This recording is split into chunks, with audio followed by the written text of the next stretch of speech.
आज हम आपको एक लोहार के बेटे और एक शहजादी की बहुत दिलचस्प कहानी सुनाएंगे। जब लोहार के बेटे उस्मान ने बादशाह के पास अपने बाप लोहार को शहजादी का रिश्ता लेने के लिए भेजा, फिर बादशाह ने शहजादी की शादी उस्मान से करने के लिए एक ऐसी शर्त रखी जिसे सुनकर आप भी हैरान हो जाएंगे। तो आप इस कहानी को आखिर तक जरूर देखें। साथ ही इस वीडियो को लाइक करें और यूट्यूब चैनल शाहानी नॉलेज को सब्सक्राइब कर लें। बहुत पुराने जमाने की बात है। किसी गांव में एक लोहार और इसका बेटा रहा करता था, जिसका नाम उस्मान था। एक दिन उस्मान बाप से कहने लगा, अब्बा मेरे लिए एक छुरी बना दो जिसकी धार बहुत तेज हो। बाप ने कहा, बेटे ये बताओ तुमने छुरी का क्या करना है। बेटे ने गोल मोल सा जवाब दिया कि बस मुझे छुरी चाहिए। आखिर बेटे के बेहद इसरार पर बाप ने लोहे की छुरी बना दी। जब लड़के के हाथ में हथियार आ गया तो वह शेर हो गया। लगा बाप को धमकाने डराने के, अब्बा फौरन राजा के दरबार में जाओ और मेरे वास्ते शहजादी का रिश्ता मांगो। अगर नहीं मांगा तो मैं छुरी चलाकर आपका सर तन से जुदा कर दूंगा और आपको जान से मार डालूंगा। लोहार बेचारा यह सुनकर खौफ से थरथराने लगा। बेटे को छुरी बनाकर दी थी, अब उसे अफसोस हो रहा था। अब सोचने लगा का क्या करूं, इधर कुआं उधर खाई। अगर बादशाह से रिश्ता मांगने गया तो बादशाह मुझे मार डालेगा, अगर ना गया तो बेटा मुझे मार देगा। आखिर बहुत सोच समझकर इसने फैसला किया कि यूं मरने से वहां मरना बेहतर है। चलो राजा के पास चला जाता हूं, चाहे कत्ल ही क्यों ना हो जाऊं। बात तो हो ही जाएगी कि लोहार बादशाह से रिश्ता मांगने आया था। अपने ही बेटे के हाथों मजबूर होकर गुमनामी की मौत से मरने से बेहतर है कि बादशाह के हाथों इज्जत से मैं मरकर मशहूर हो जाऊं। एक दिन लोहार दिल मजबूत करके बादशाह के पास गया और इसे अपने बेटे उस्मान के लिए इसकी लड़की का रिश्ता मांगा। यह सुनकर बादशाह के तन बदन में आग लग गई कि तुम्हारी हिम्मत कैसे हुई, मुझसे मेरी शहजादी का रिश्ता मांग रहे हो। दिल तो चाहा कि अभी इसी वक्त जल्लाद को हुक्म देकर इसका सर कलम करवा दूं, लेकिन वजीर अक्लमंद था। उसने बादशाह के कान में सरगोशी करते हुए कहने लगा, जहां पनाह इसे मरवा दिया तो खामखा जगहंसाई हो जाएगी। लोग बात का बतंगड़ बनाएंगे, हम किस किस की जबान पकड़ेंगे। अक्लमंदी का तकाजा यह है कि इसे सही तरीके से टाल दिया जाए। सांप भी ना मरे और लाठी भी ना टूटे। हम इससे ऐसे सवाल कर डालते हैं कि इसका जवाब सारी जिंदगी ना ढूंढ सकेगा। अगर गुड़ देने से यह मर जाए तो फिर जहर देने की क्या जरूरत है। इसके बाद वजीर ने लोहार से मुखातिब होकर कहा, लोहार, हम तेरे बेटे की शादी शहजादी से करने के लिए तैयार है, लेकिन इसके लिए हमारी एक शर्त है। तेरा बेटा कोई ऐसा काम करे जो दुनिया में इससे पहले ना किसी ने देखा हो ना सुना हो। लोहार शर्त सुनकर वापस चल पड़ा। अपने जिंदा लौटने पर इसने खुदा का शुक्र अदा किया। घर आकर इसने अपने बेटे को यह बात बताई। दोनों बाप बेटे ने नगर को अलविदा कहा और इस शर्त को पूरा करने के लिए रवाना हो गए। चलते चलते घने जंगल में पहुंचे। क्या देखते हैं कि शीशम के पेड़ के छांव में एक आदमी बैठा हुआ, जमीन पर चारों तरफ फूल बिखरे हुए हैं। आदमी ने चूल्हे में अपनी टांग रखी है, पैर में ऐसे तरातर आग के शोले निकाल रहा है। चूल्हे पर खोलते हुए तेल की कढ़ाई रखी है और वह पकौड़े तल तल के खा रहा है। लोहार के बेटे ने जब यह अजीब मंजर देखा तो दिल ही दिल में कहने लगा, यह काम तो राजा ने कहीं ना देखा होगा और ना सुना होगा। चलो यही सीखते हैं। लोहार इस आदमी से मुखातिब होकर बोला, अल्लाह के बंदे, मेरे बेटे को भी अपना शागिर्द बना लो और इसे भी इसी तरह पकौड़े तलना सिखा दो। वो बोला, मियाँ आगे चला जा, आगे मेरा उस्ताद बैठा हुआ है। वह तेरे बेटे को रख ले तो रख ले, मुझे शागिर्द बनाने की इजाजत नहीं है। ये सुनकर बाप बेटा दोनों आगे रवाना हो गए। चलते चलते जा रहे थे। आगे क्या देखते हैं कि बेर की छाव में एक आदमी बैठा है। जमीन पे चारों तरफ बेर का फल बिखरा हुआ है। इसने चूल्हे में अपनी एक टांग डाल रखी एरी से तरातर आग के शोले निकाल रहा है। चूल्हे पर खोलते हुए तेल की कढ़ाई रखी है और वह जलेबियां निकाल निकाल कर तल के खा रहा है। लोहार और इसके बेटे ने जब यह मंजर देखा तो मन ही मन कहने लगे, अरे यह काम तो पिछले काम से भी मुश्किल है। ये तो बादशाह ने ना कहीं देखा होगा और ना ही सुना होगा। चलो यही सीखते हैं। लोहार इस आदमी से मुखातिब होकर बोला, अल्लाह के बंदे, मेरे बेटे को भी अपना शागिर्द बना लो, इसे भी इसी तरह जलेबियां तलना सिखा दो। वो बोला, मियाँ आगे चला जा, आगे मेरा उस्ताद बैठा हुआ है। वो तेरे बेटे को रख ले तो रख ले, मुझे शागिर्द बनाने की इजाजत नहीं है। यह सुनकर दोनों बाप बेटा आगे रवाना हुए। चले जा रहे थे कि आगे क्या देखते हैं कि बैरी के घने पेड़ के नीचे एक आदमी बैठा है। जमीन पर चारों तरफ मतिया के मतिया लाल सुर्ख बैर बिखरे हुए पड़े हैं। इसने चूल्हे में अपनी एक टांग डाल रखी है। पांव के अंगूठे में से तेज आग के शोले निकल रहे हैं। चूल्हे पर गन्ने के रस से भरी कढ़ाई रखी है और वह गुड़ बना बना के रख रहा है। लोहार और इसके बेटे ने जब यह मंजर देखा तो मन ही मन कहने लगा, अरे, ये काम तो पिछले काम से भी मुश्किल है। यह तो राजा ने ना कहीं देखा होगा ना सुना होगा। चलो यही सीख लेते हैं। लोहार इस आदमी से कहने लगा, अल्लाह के बंदे, मेरे बेटे को भी अपना शागिर्द बना लो, इसे भी इसी तरह गुड़ बनाना सिखा दो। वो बोला, ठीक है, मैं तेरे बेटे को अपना शागिर्द बना लेता हूं, इसे अपने पास रख लेता हूं।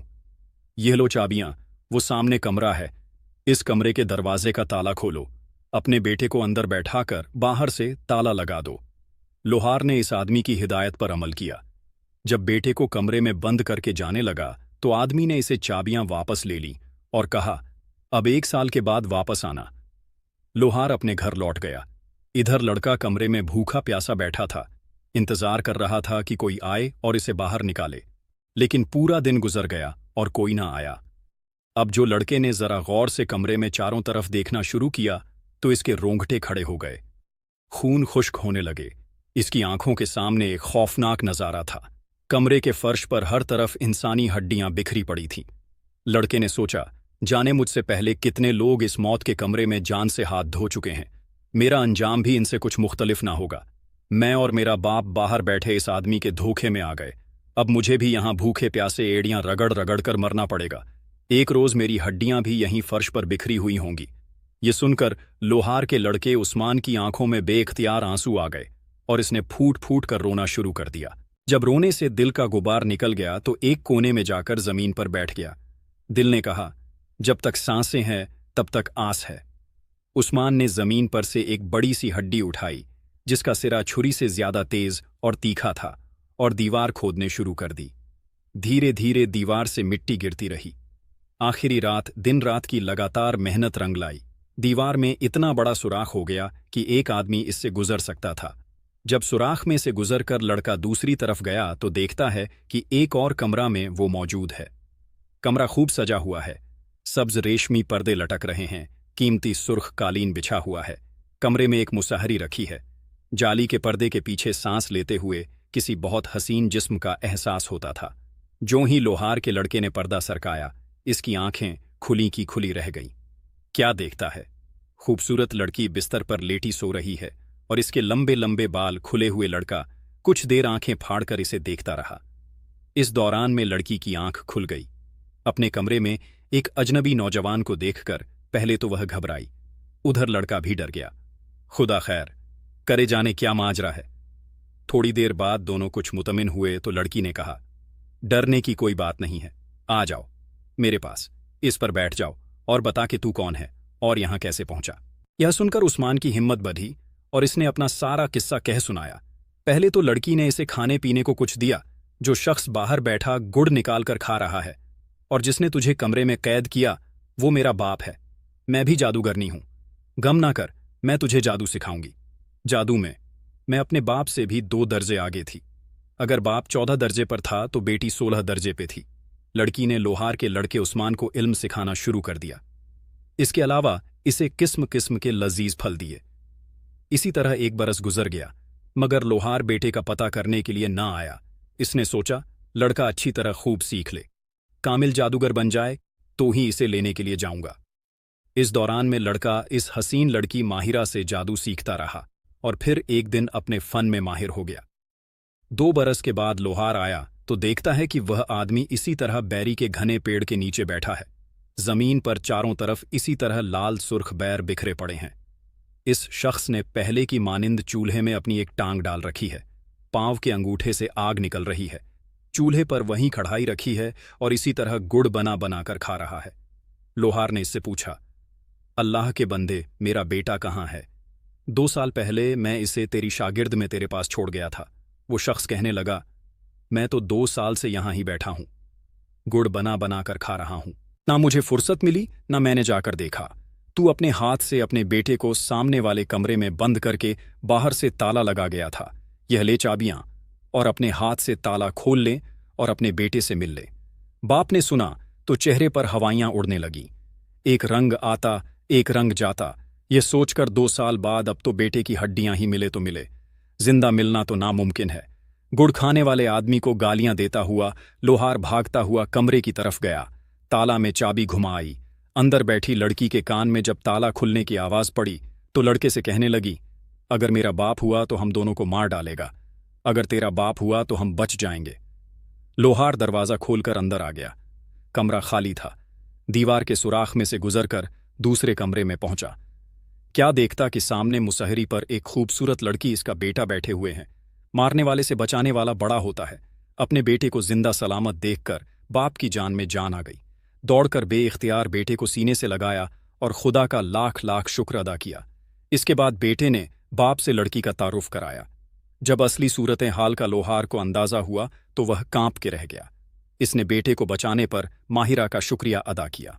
वो हसीन माहिरा कहने लगी, तुम दोनों के बचने की अब फकत एक ही सूरत है, वो यह कि ए लोहार तू दुआएं देता हुआ रोता पीटता बाहर जा और मेरे बाप से कह के, हाय हाय मेरा बेटा भूखा प्यासा सिसक सिसक कर मर गया, तुमने इसे कमरे से निकाला ही नहीं, अब मुझे इतनी इजाजत तो दे कि इसकी हड्डियां किसी कपड़े में बांध कर रख के ले जाऊं और कब्र में दफन कर दूं।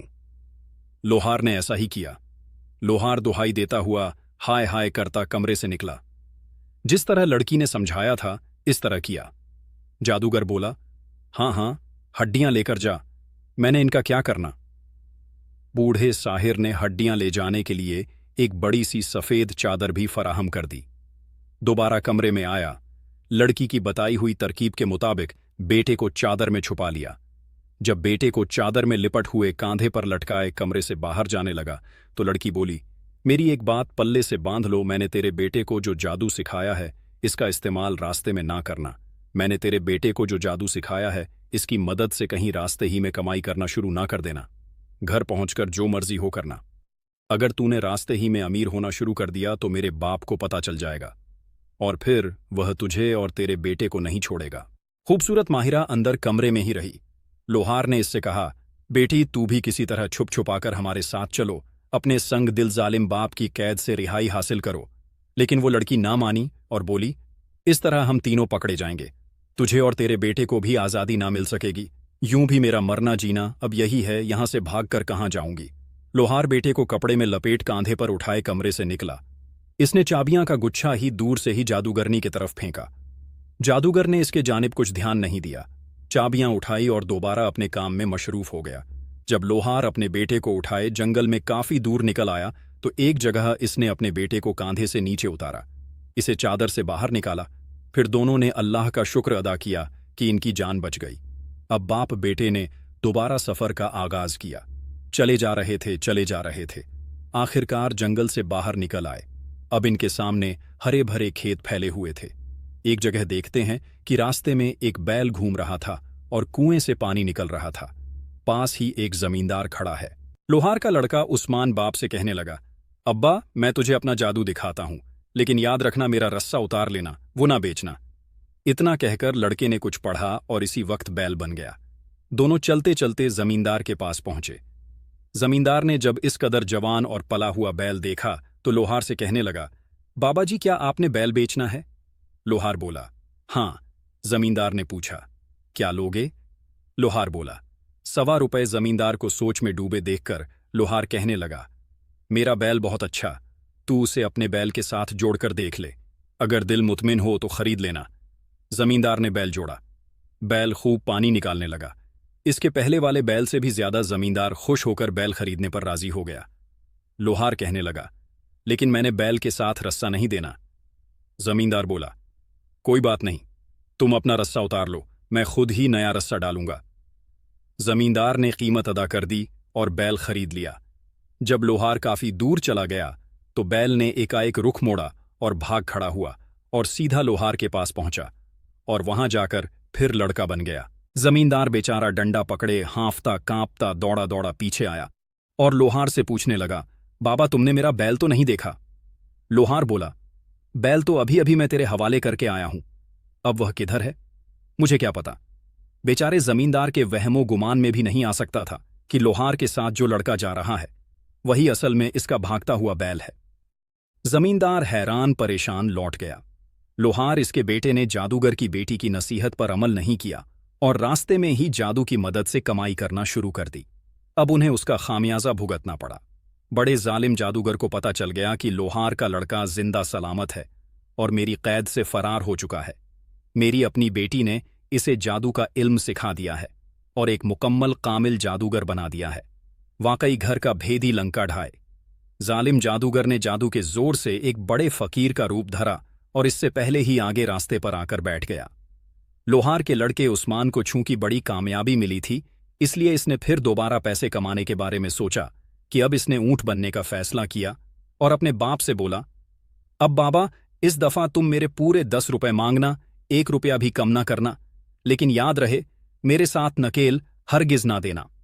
इतना कहकर लोहार के लड़के ने मंत्र पढ़ा और फौरन ऊंट बन गया। लोहार ऊंट की नकेल पकड़े चलता चलता जादूगर के पास आ पहुंचा, जो बूढ़े फकीर की शक्ल बनाए इनका इंतजार कर रहा था। फकीर ने लोहार से पूछा, बाबा जी, क्या ऊंट बेचना है? फकीर ने लोहार के दिल की बात कह दी। लोहार ने खुश होकर बोला, हाँ, बेचना है। फकीर ने पूछा, क्या लोगे? लोहार ने कहा, 10 रुपए। फकीर ने इसी वक्त जेब से 10 रुपए लिए और लोहार के हाथ में थमा दिए और ऊंट खरीद लिया। अब लोहार को याद आया और बोला, मैंने ऊंट के साथ नकेल नहीं देनी है। फकीर भी जादूगर था, नकेल का भेद और अहमियत से वाकिफ था और बोला, मैंने तुम्हें मुंह मांगी कीमत अदा की है। मैंने ऊंट नकेल के साथ खरीदा है, इसलिए नकेल तो तुम्हें देनी ही पड़ेगी। गर्ज इनके बीच इतनी तूतू मैम हुई कि राह चलते मुसाफिर रुक गए और इर्द गिर्द के खेतों में काम करते किसान भागते भागते आए। देखते ही देखते भीड़ जमा हो गई। फकीर ने हुजूम से मुखातिब होकर कहा, लोगों को, क्या तुमने आज तक कभी यह सुना है कि कोई जानवर बिक जाए और बेचने वाला खरीदने वाले के हवाले जानवर करने से पहले इसके गले से रस्सा उतार ले? देखो देखो, यह शख्स जानवर की पूरी कीमत वसूल करने के बाद एक जरा सी नकेल के लिए मुझसे झगड़ा कर रहा है। फकीर की बात में दलील थी। जब लोगों को पता चला कि यह लड़ाई तो महज नकेल के लिए हो रही है, तो सबने लोहार को झूठा करार दिया। इतने लोगों के आगे लोहार की पेश गोई न चली। इसे न चाहते हुए भी ऊंट के साथ नकेल भी फकीर के हवाले करना पड़ी।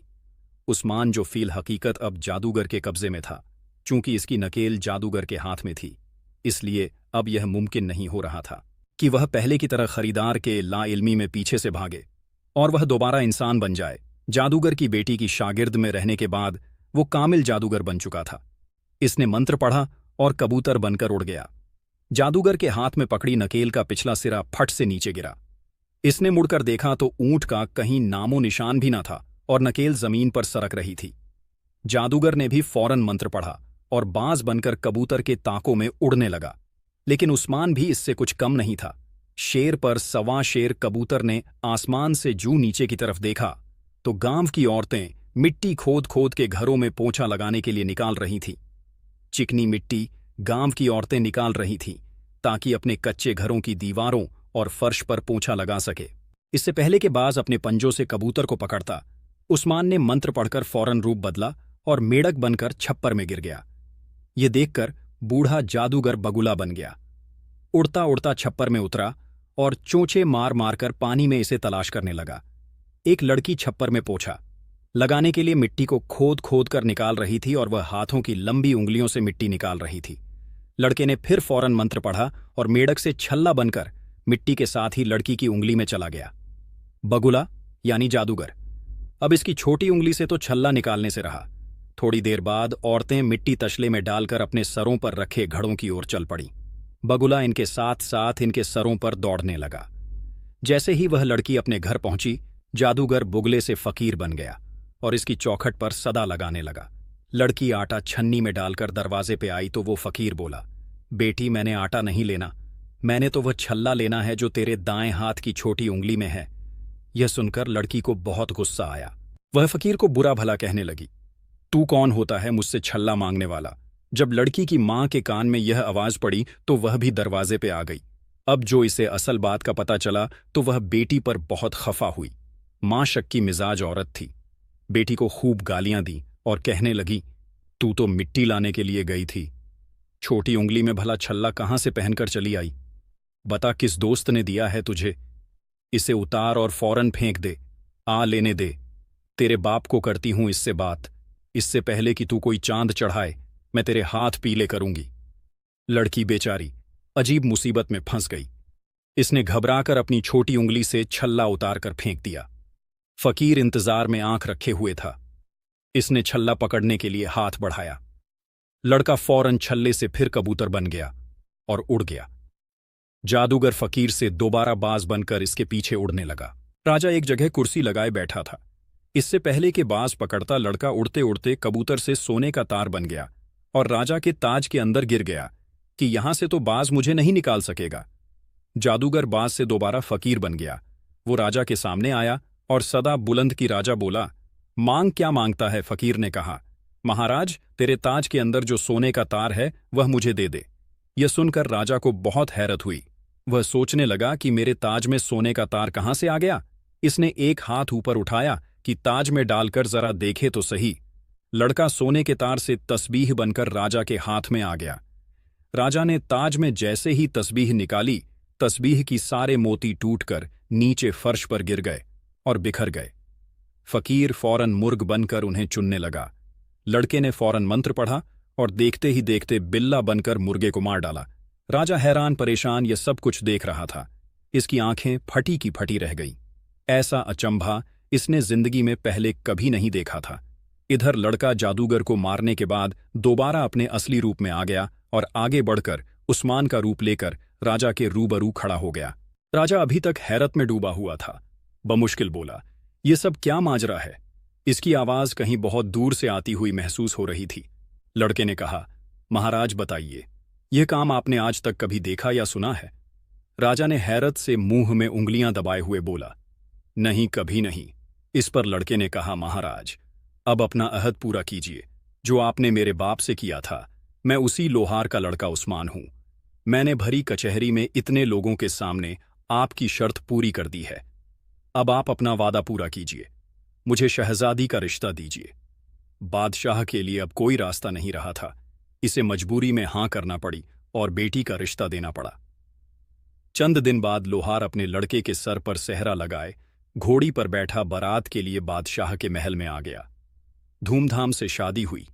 लोहार का लड़का बादशाह का दामाद बन गया। चूंकि बादशाह का कोई बेटा नहीं था, इसलिए इसने इसे ही वली अहद बना लिया। चंद सालों बाद जब राजा मर गया तो लोहार का लड़का तख्त पर बैठा और निहायत आन बान से हुकूमत करने लगा। तो प्यारे दोस्तों, यह थी हमारी आज की कहानी। उम्मीद है आपको यह कहानी पसंद आई होगी। अगर कहानी पसंद आई हो तो इसे लाइक करें, साथ ही करीबी लोगों के साथ शेयर भी जरूर करें। मिलते हैं किसी नई वीडियो में। शुक्रिया। अल्लाह हाफिज।